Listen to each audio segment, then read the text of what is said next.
क्या कभी आपको ऐसा महसूस हुआ है कि ये जो दुनिया हमें दिखती है, बस यही सब कुछ नहीं है, इसके परे भी कुछ है? कि हमारे लॉजिक और हमारी समझ के पार हमारे ही अंदर कोई ऐसी शक्ति सोई हुई है जो उन सारे नियमों को तोड़ सकती है जिन्हें हम सच मानकर बैठे हैं।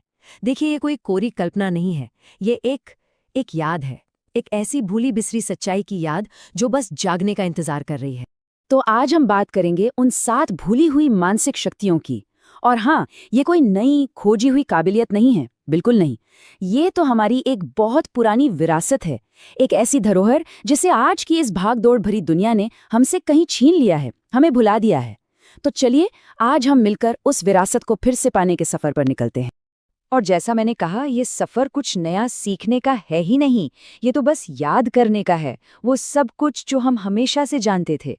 समझिए कि ये उन 7 चाबियों को फिर से खोजने जैसा है जो हमारी असली ताकत के ताले खोलती हैं। सोचिए जरा, हमें बचपन से क्या सिखाया गया है? यही ना कि जो दिखता है, जो सुनाई देता है, जिसे हम छू सकते हैं, बस वही सच है। हमें अपनी 5 इंद्रियों के दायरे में कैद कर दिया गया है। और जो दिल की आवाज़ होती है, जो सपनों में इशारे मिलते हैं, अरे उन सबको तो बस एक इत्तेफाक कहकर टालना सिखाया गया है। लेकिन अब वो दौर बदल रहा है, हमारे अंदर कुछ जाग रहा है। 7 शक्तियां। ये सिर्फ शक्तियां नहीं, ये इंसान होने का पूरा मतलब समझने की 7 चाबियां हैं। और पता है, सबसे खास बात क्या है?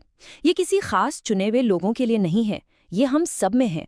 और हर एक शक्ति हमारी आत्मा के डिजाइन का, उसके ब्लूप्रिंट का एक जरूरी हिस्सा है। तो ठीक है, अपनी इस यात्रा की शुरुआत करते हैं उन 2 शक्तियां से जो हमें शब्दों और लॉजिक से भी आगे की दुनिया से जोड़ती हैं। कभी आपके साथ ऐसा हुआ है कि आपने किसी के बारे में बस सोचा ही हो और अगले ही पल उनका फोन आ जाए? हम इसे इत्तेफाक कह देते हैं ना, पर ये इत्तेफाक नहीं है, ये टेलीपैथी की एक छोटी सी झलक है। हमारे सबसे पुरानी, बिना शब्दों के मन से मन बात करने की कुदरती काबिलियत। सोचिए, जब भाषा नहीं थी तब हम ऐसे ही तो एक दूसरे से जुड़ते थे। देखिए, इसके पीछे का सिद्धांत बड़ा सीधा है। हमारे विचार सिर्फ हमारे दिमाग तक सीमित नहीं है, वो तो ऊर्जा की तरंगे हैं जो बाहर फैलती हैं। और हमारा मन एक ट्यूनिंग फॉक जैसा है। जब ये मन एकदम शांत और साफ होता है ना, तो ये ब्रह्मांड की बहुत ही बारीक फ्रीक्वेंसी को भी पकड़ सकता है। तो इन संदेशों को सुनने का राज क्या है? खामोशी, अंदर की खामोशी। अच्छा, इस शक्ति को जगाने के लिए एक बहुत ही सरल तरीका है, इसे कहते हैं आंतरिक दर्पण।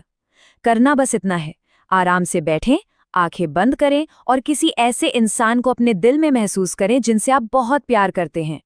फिर उन्हें बिना किसी शब्द के सिर्फ प्यार या शांति का एक एहसास भेजें। बस इतना ही।